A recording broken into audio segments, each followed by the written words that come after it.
Hello friends, welcome to my channel. In this video I am going to discuss the essay Self-Reliance by Ralph Waldo Emerson. We will discuss complete analysis of this essay. So as I've already discussed the biography and writing style of Ralph Waldo Emerson in separate video, so you better watch that video to understand his writing style or to understand this essay. So the major things or the major ideas or the themes that will be focused on this essay will be: the first is trust yourself. Obviously it is reflected in the very title of the essay, self-reliance, which means reliance, trust, faith. So have trust in yourself, believe in yourself. And second is to become inconsistent. So we will discuss these concepts, these themes in detail. So you have to focus on these things in the essay: inconsistency, non-conformity, and insist on yourselves, and society as a wave, and avoiding following others paths blindly. Or sixth one is hope and optimism, right? And we will see transcendentalism as well, right? That is reasoning and logics and intuition and spirituality. For Emerson, intuition is the spirituality. So these themes we will explore in this essay in complete detail analysis. And apart from that, the other important concepts or the ideas of the essay include: discovers one true self, do not conform to social expectation, follow your own voice, not the church. These are the ideas of Emerson, right? And be honest in your relationships with others. Society has an adverse effect on individual. He believes in individuality, right? So he emphasized on individuality, and he thinks that society is a hurdle in the progress of an individual. We will discuss all these concepts in detail in the essay as well. And solitude contributes to individual spirit. History, for him, history is just a biography of powerful figures, nothing more than that. And his philosophical basis of self-reliance, that are intuition and transcendentalism. And regret for the past should be avoided, and his focus on individual, right? So here we go. The essay begins with a phrase, right? It's a Latin phrase which means that the phrase states that "ne tu quasi veris extra," a Latin phrase, right? So which states that do not seek outside, look inside, look within. So everything is within you. Your trust, self-confidence, self-trust, that is the whole crux or the hallmark of this essay, right? He will be talking about trusting oneself or having self-confidence. So the essay begins with this phrase: don't seek outside, seek within, right? And the essay actually begins, these are the, he has got it other words, right? And these are, the essay began with, he said that I read the other day some verses written by an eminent painter which were original and not conventional. So he'll be talking about, he is just reading the verses from other painter and things like that. So he emphasized on individualism, self-belief, and he states that trusting oneself or self-confidence, he said that to believe our own thought, we have to believe our own thought, to believe that what is true for you is your, in your private heart, is true for all the men. He believed that whatever you think is true, it is true, universal for all the people. So whatever you believe is true, just follow that blindly, right? Because what is true for you is true for all the men, and you are genius. That is genius, right? That is genius of you. That is your genuine thought, your original thought within you, and you have to follow yourself. Speak your latent conviction. Latent, something is hidden inside, right? So speak your hidden conviction, your trust conviction, belief, trust, and it shall be to universal sense, and it become universal. It applied to everyone. So you have to speak your conviction, speak whatever you think with full confidence. And for the inmost is due time becomes the outermost. He said that what is within you, it become universal, or what is within you, it become outmost. So our first thought, he writes, our first thought means our first thought is the one, our original thought, genuine thought, which is within us, and it renders back to us by the trumpets of the last judgment. We become judgmental, right? Self-conscious, judgmental, and we will be always thinking about what other perceive, or what others think of me if I state that, or if I share my opinion. Fear of people, that is the thing that stops us from sharing our own opinion or ideas.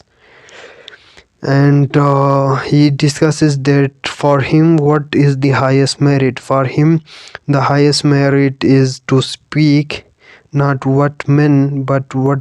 So the highest merit goes to people he ascribed to Moses, Plato, Milton, right? That they have the highest merit. Why?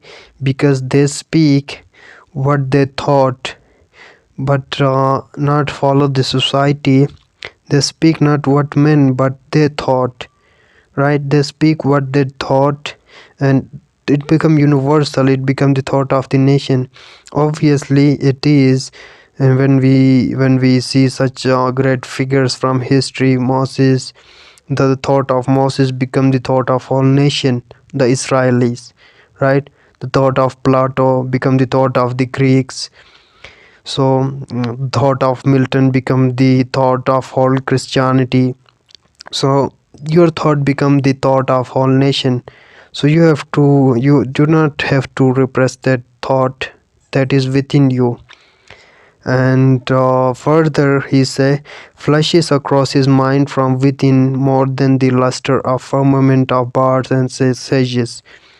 So this original thought, it's like a gleam of light which flashes across your mind, right? And it lusters, it gleam, it glow, and yet he dismisses without noticing his thought. But we give up on that thought, right, by thinking or becoming afraid of people. So lack of self-confidence is the thing that stops us from sharing our thought. And we repress our thought because it is our own, and we just easily share the thought of others. He said that, she said that, or we just narrating the important figures or writers and things like that, but not have that much confidence in our own thought. And further he say, great work of art, great work of art have no more affecting lesson for us than this. For example, great work of art, what they teach us, they teach us to abide by, means to follow our spontaneous impression with good humor and inflexibility than most when the whole cry of voice is on the other side.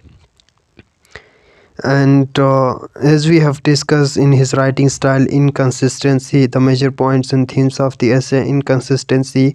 So he believed that if you have one thought today, and tomorrow you have another thought, then you must opt for it, or you change your thought, become inconsistent. So a stranger will say with masterly good sense precisely what we have thought, and all the time we shall be forced to take, here he states important line, we shall be forced to take with shame our own opinion from another. For example, if idea come into our mind, we become due to lack of self-confidence, we do not share it. But when others share it and they got reward for that, right, we just become jealous that, oh, that idea also came into my mind but I didn't share it. He shared it and he get the reward, and we were forced to take the shame of our own opinion from another people. This thing is said by that, right? Envy is ignorance. Obviously we become jealous, and this jealousy, this envy is ignorance. And for him, imitation is suicide. We just imitates other, and that imitation is like a suicide. And further here discussed that the power which resides in him is new in nature. The power, the original power, the original idea which is within us, it is new, it is innovative, it is creative, genuine, valid, and authentic in nature, right? So we have to express it without delay or procrastination, and none but he knew what is that which he can do. Only we know what is inside us, what that idea is, right? And no one else does not know until he had tried. Until and unless we have expressed that idea, that is useless, right? We have to express it. And further important thing that he has expressed, that we but half express ourselves and ashamed of that divine idea. We cannot express we should not express ourselves openly, right? Because we are afraid of people, and we are ashamed of that divine idea, that original idea that God has given us, right? So we feel hesitation while sharing that original idea of ours, and the divine God given idea. And God will not have his work made manifested by cowards, and we become coward, right? And we become coward so much that we feel hesitation the idea that is given by God even. And further important concept that he has delivered, that he has put his heart into his work and done his best. So we have to put our heart in our work and do our best and become proud of that divine idea. And it is a deliverance which does not deliver. If we do not do so, it is like a deliverance which do not deliver. And it attempts his genius desert him, right? In this case, if we do not express that idea, the genius, our genius desert us, means our leave us, right? Our geniusness, our creativity, or intelligence. No muse befriends, and no invention, and no hope. The consequences of not sharing our idea, the idea that has divine given us. And trust yourself, trust thyself. That is very important, right? Every heart vibrates to that iron string. Accept the place, the divine providence. So you have to accept the place that divine providence means God given. God has given to you, blessed you, has found for you, right? And society in which you are living. And great men have always done so. Great men has do so, express their idea that is God given, right? So, and confidently themselves, and they are childlike. What a child do? Child openly express what he has without any hesitation or without thinking of the people. So we have to become like that, right? And further he will discuss right about childhood, the innocence, and the child share everything without any hesitation, and infancy conforms to nobody. It is childhood, it is infancy that conforms to nobody, that follow its own heart, its own ideas. But we become conformist, follow the norms of the society, limitations of the society, living under the restriction that are imposed by the society. And further he say, but the man is as it were clapped into jail by his consciousness. So it is like a jail. We are living in a jail with restriction imposed on us by the society. And further he will discuss that there are these, yes, he discussed that these are the voices which we hear in solitude, but they grow faint and inaudible as we enter into the world. So our voice is heard in solitude, means when we are alone we just openly share our idea to ourselves, we speak up. But once we get into a crowd, we become silent, we become hesitant, we do not speak, we do not share our idea. So our voices which we hear in solitude, but that voice become faint, inaudible in crowd, in people, in society, we do not share openly. So society everywhere there is conspiracy against manhood of every one of its neighbor. And for him society is a wave, it's a hindrance. It's a hindrance in the progress of an individual. So as I already told you, he emphasized on individualism rather than on society. So society is in conspiracy against you. Society is a wave. Society is a joint stock company in which members agree for the better securing of his bread to each shareholder. And to surrender the liberty, we surrender our liberty to the society, following the norms, following the customs, or become conformatory. And the virtue in most request is conformatory. So he emphasizes us to become non-conformist. Conformatory means following the norms, the traditions of society, whereas non-conformatory follow your own voice, self-reliance, and it loves not realities. This conformatory, it do not love realities and creators, but names and customs. And further, yes, he just emphasized to be non-conformist. Men must be a non-conformist, do not follow the restrictions or rules, norms of the society, just follow your own voice. And nothing is at last sacred but the integrity of your own mind, and absolve you to yourself, and you shall have the suffrage of the world. Once you follow yourself, that is your sacred thing, that is sacred thing to you. Your inner voice is sacred, something sacred, integrity of your mind. And once you express yourself, it's suffrage to the world, suffrage, freedom, liberty. And further important lines here is, he said that no law can be sacred to me but that of my own nature. Right, he said that no law is sacred for me but my own nature, my inner nature, my own voice.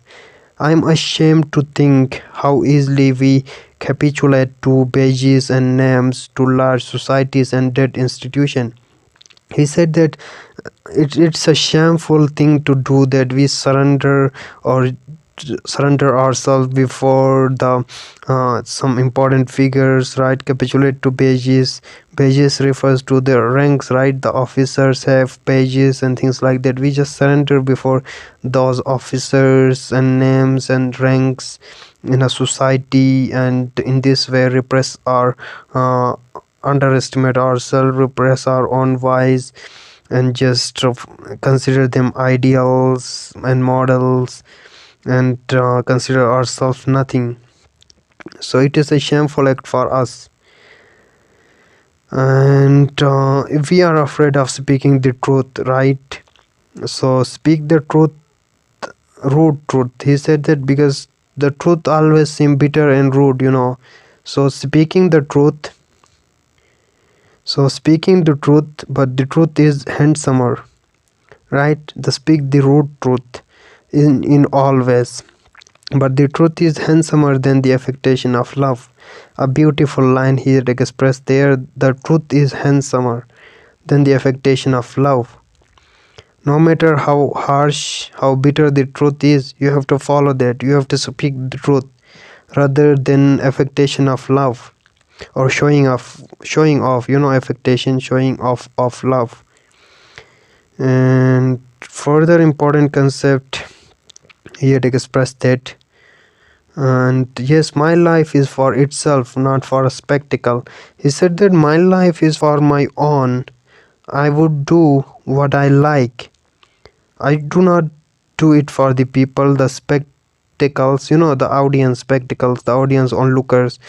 We often become self-conscious what the other think of us, and we just act according to others, not our own way.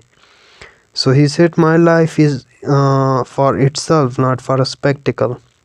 And further important concept that he had delivered is that what I must do is all that concerns me, not what the people think. So what I do, it is all concerned to me. It is the point of my concern. And what do people think, I don't care, right? And distinction between greatness and meanness. So this doesn't mean that I become a mean or selfish person. This means that I am a great person. I achieve greatness through recognizing my own self. And it is easy in the world to live after the world's opinion. Yes, it is very easy to follow others' opinion, but following your own opinion is a very challenging task. And it is easy in solitude to live our own, but it is very hard to follow our own opinion in a crowd. And following others' opinion is easy, but following your own opinion in solitude is easy, but in crowd it is difficult. And further he said that if you maintain a dead church, contribute to a dead Bible society. As I already told you, he do not emphasize to follow the church, but follow your own voice, your own thoughts. Not follow the conventions of church, become non-conformist. And further he said, do your work and you shall reinforce yourself. And most men have bound their eyes with one or another handkerchief and attached themselves to someone of these conformities of opinions. And further he said that there is mortifying experience in particular. Mortifying, something shameful. A shameful experience in particular which uh, does not fail to wreck itself also in the journal history. He said the foolish praise, the foolish phase of praise, which means that we act, right? We pretend in front of people. So once a philosopher said that we are many in itself. So our personality, it varies, when we are with ourselves in alone in solitude, we show different behavior, and once we are with friends we show different behavior, and once we are in a formal gathering in family we act differently. So we pretend. And this foolish phase of praise, for example, we force smile which we put on company where we do not feel at ease in answer to a conversation which does not interest us. And for non-conformity, the world whips you with its displeasure. Obviously, if you become non-conformist, do not follow the roles of the society, obviously the world show displeasure and it whips you with displeasure. And become inconsistent, as I've already discussed. He just emphasizes us to become inconsistent and change our opinion. Today we have one opinion, and tomorrow we have another opinion, then we opt for the new opinion, right? And the outer terror that scares us from this self-trust is consistency. So we just try to become consistent, and we just try to hold our opinions, afraid of changing our opinions, what other think. If we become self-conscious that what other think, if we change our opinion, because they just consider our past actions, right?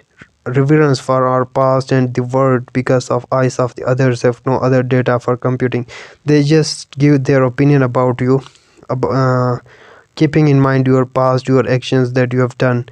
So if you change, become inconsistent, They think it a bad thing to do. And another important thing is, yes, he considers it a foolish consistency. A foolish consistency is like a hobgoblin, an ugly creature, goblin. So a foolish consistency, it is like a hobgoblin of little minds, and with consistency a great soul has simply nothing to do. He said that with consistency a great soul has nothing to do.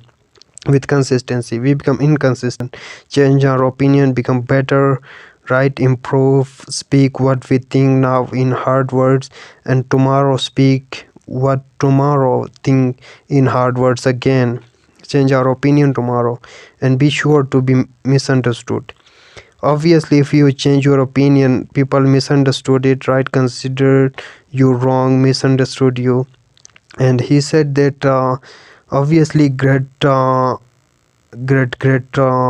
scholars or philosophers, they were also misunderstood. For example, Socrates, Jesus, Luther, Copernicus, Galileo, right, they are great people, and to be great is to be misunderstood. They are also misunderstood by society, they are not accepted by society.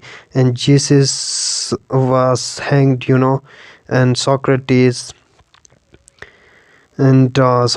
he just drink the poison, take the poison, and give his life because he was misunderstood by the society. So I suppose no man can violate his nature. And another important thing that he has discussed, that your genuine action will explain itself and will explain your other genuine actions as well. So your conformity explains nothing. I'm just discussing the important things in essay. Otherwise, it's a long essay, and it will took many hours to cover each and everything. So just pay heed on these underlined words, right? That you may quote in your writing answers, right? To prove your argument. So let us never bow and apologize. I wish that he should wish to please me. He said that when I have a guest, I wish that he should wish to please me. I do not wish to please him, rather, he should wish to please me. He must please me rather than I. And further, he said, let a man then know its worth. Yes, we have to recognize ourselves, make self contemplation, and recognize our worth, right? How worthy we are. Never to underestimate ourselves and keep things under his feet. Once we recognize our worth, and then we will be able to keep things under our feet, means things become under our control. And further, he said, yes, as you know, for him, history is only a biography of powerful figures. It is nothing more than that. So he said that in history, our imagination places false, right? Kingdoms, lordship, powers, estate, they just all have ruled us and imposed their will on us. The kings and things like that, the kingdom. And further important thing here, he had discussed that magnetism, which all original action exert, is explained when we inquire the reason of self-trust. Who is the trustee? So we have to for example, yes, first we have to build self-trust, and we also have to be careful whom to trust, right? In this cruel world, trusting someone is a very difficult thing to know, to do, right? In this wicked world. So all things pass away means teacher, text, temples fall in life now, and observe past and future into a present hour. He just focus on the present time, right? Just leave your past, forget your past, and pay focus on the present time. Another important concept that he had discussed is that man is timid and apologetic, right? We just regret on the past, apology, regretful about the past, which is not a good thing to do. We just focus on the present and future. So no longer our pride, no dares. We do not dare to say that I think I am. We do not dare to share our opinion. And he is ashamed before the blade of grass or the bowling ross. There is no time to them. Present moment he is emphasizing on. And again he support individualism here. He said that men postpone, right? We postpone, we just lost in past, regret the past, but does not live in present. We lament the past, right? He cannot be happy and strong until he too lives with the nature in the present. Unless and until we live in the present moment, we cannot stay happy. And further important thing, perceive the self-existence. Yes, focus on individualism, self-existence, self-trust, self-existence of truth, right, and calms itself with knowing that all things go well. Self-existence is the attribute of the supreme cause, right, and it constitutes the measure of good by the degree in which it enters into all our forms. And further he discuss about, so he said that in crowd you don't have opinion of your own, you just following other, adopting the opinions of the other. And following the society, all men have my blood. Yes, you have to think that all men have your opinion, all men have my blood, and I am all men. Not for that will I adopt their petulance or folly, rather they adopt mine. But your isolation must not be mechanical. He is support of individualism, but here he said that your isolation, it should not be of mechanical, but it should be of spiritual intuition. And if your isolation, individualism, is spiritual based on intuition, transcendentalism, then obviously it is very beneficial to be individualistic. And he is again the society, influence of the society is a wave, it's a hurdle in the progress of individualism. And I obey no laws less than the eternal law. He said that I obey no laws or no laws of the society, norms of the society. Rather, I follow the eternal law, means the way of God. I must be myself, and God, emphasize us to be ourselves, follow our own self, right? Trust ourselves, trust the plan of God, and I will seek my own. I cannot sell my liberty and power to save their sensibility. Besides, all persons have their moments of reason when they look out into region of absolute truth, and then will they justify me do same thing. So these are the important thing. And another important thing in this essay is, it is he said that it is easy to see that, I got a cough, sorry for that. It is easy to see that greater self-reliance must work a revolution in all the offices and relation of men in their religion and in their education, in their pursuit, their modes of living, their association, in their property, in their speculative views. And further, prayer is the contemplation of the facts of life. The highest point of view is the prayer, spirituality, and the soliloquy of beholding and jubilant soul. And another sort of false prayers are regrets. We regret on the past, which is like a false prayer, right? Discontentment, regret on the past, and it which will stop us from self-reliance. And secret of the fortune is joy in our hands. and all men's prayers are disease of will, which means that we lack strong willpower, right? And further, he said that traveling is a false paradise. Our first journeys discover to us the indifference of places. At home, I dreamed that the Naples at Rome. I can be intoxicated with beauty and lose my sadness. I pack my trunk, embrace my friends, embark on sea, and my last wake up in the Naples. So, and insist on yourself. Yes, another important concept of him is insist on yourself, trust yourself, never imitate others. For him, imitation is like suicide. So never imitate others, never adopt others opinion, just follow your own opinion, be your own true self, genuine, and do not adopt the talent of another.